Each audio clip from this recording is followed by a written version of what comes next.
देखिए दोस्तों, मस्जिद में जमात खत्म हो चुकी थी और लोग वापस अपने अपने घरों को जा रहे थे। तभी अचानक एक शराबी आदमी मस्जिद के दरवाजे पर आ गया। नमाजियों ने जब एक शराबी आदमी को मस्जिद में घुसते हुए देखा तो वो लोग गुस्सा हुए और उन लोगों ने धक्का देकर उस शराबी को मस्जिद में घुसने से रोक दिया और बाहर का रास्ता दिखा दिया। लोग उस शराबी आदमी के साथ धक्का मुक्की कर रहे थे कि मस्जिद के इमाम साहब भी वहां पहुंच गए और लोगों को रोका और शराबी का हाथ पकड़कर पूछा कि तुम क्या चाहते हो। शराबी ने कहा कि मैं जमात के साथ नमाज पढ़ना चाहता हूँ। इमाम साहब ने बड़े शफकत के साथ उसे वुजू कराया और उसे नमाज के लिए खड़ा कर दिया।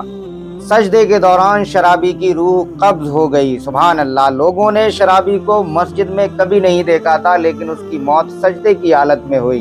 सोचने वाली बात है दोस्तों कि जो शख्स शराब के नशे में मरा, शराब के नशे में मस्जिद में आया, नमाजियों ने उसे धक्का देकर बाहर कर दिया, लेकिन इमाम साहब ने उसे मस्जिद में बुलाया। वो इमाम भी वाकई क्या कमाल इमाम होंगे। आजकल के इमाम तो शराबी को और धक्का देकर बाहर निकाल देते और उस पर फतवा और लगा देते कि आइंदा कभी मस्जिद में दाखिल नहीं होना। ये इमाम भी क्या कहने इन इमाम के कि इन्होंने शराबी को अंदर बुलाया, उसे वुजू करवाया और फिर जमात के साथ उसे नमाज पढ़वाई। और अल्लाह रब्बुल इज्जत का करम देखें कि पता नहीं उस शराबी आदमी की अल्लाह को कौन सी नेकी पसंद आई होगी कि वो शराबी आदमी जैसे ही सजदे में जाता है वैसे ही उसकी रूह कब्ज हो जाती है।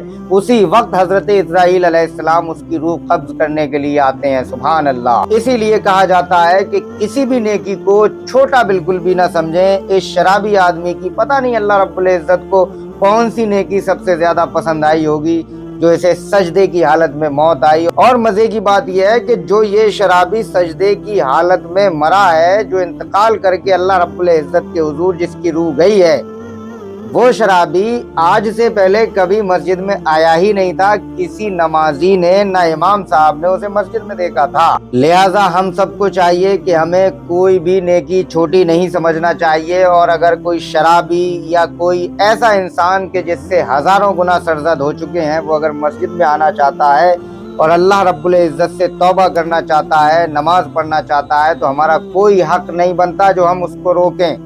अल्लाह रब्बुल इज्जत ने उसे खुद अपने दर पर बुलाया है।